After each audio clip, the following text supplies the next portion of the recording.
ہمارے یہاں آنے کا مقصد یہی ہے کہ ہمیں اپنے آپ ساتھیوں کو موٹیویٹ کرنا ہے کہ ہمیں کسی کا سودکار نہیں بننا. ہماری جو تنظیم تھی پہلے JKLF راجہ مختار صاحب ان کے صدر تھے، تو اس لیے کہنا کہ کشمیر کا کو آگے لے کر چلیں. لیکن انہوں نے جو تنظیم باڈی کو توڑ دیا، وہ جو ہے کہ آج وہ ہم اے سی میں جا کر بیٹھتے ہیں، ان سے مشورہ لیتے ہیں اور ان سے مشاورت کر کے وہ کشمیر کاز کو انہوں نے بالکل تدفین کر دیا. تو آج کا ہمارا یہ مقصد یہ ہے کہ ہمیں کشمیر کاز کو صرف کشمیر کی حیثیت سے لے کر آگے چلنا ہے اور کسی کا سلوکار نہیں بننا. یہی ہمارے جو قائد تھے ان کا یہی مشہور تھا. Thank you.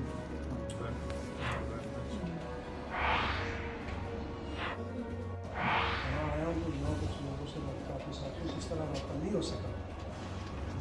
اس انسان کی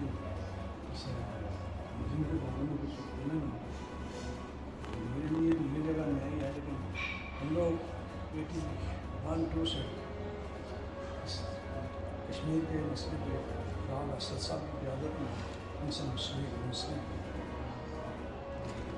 آپ لوگوں نے جو راستہ بھی اپنایا ہے، الحمدللہ دیر آئے درست آئے.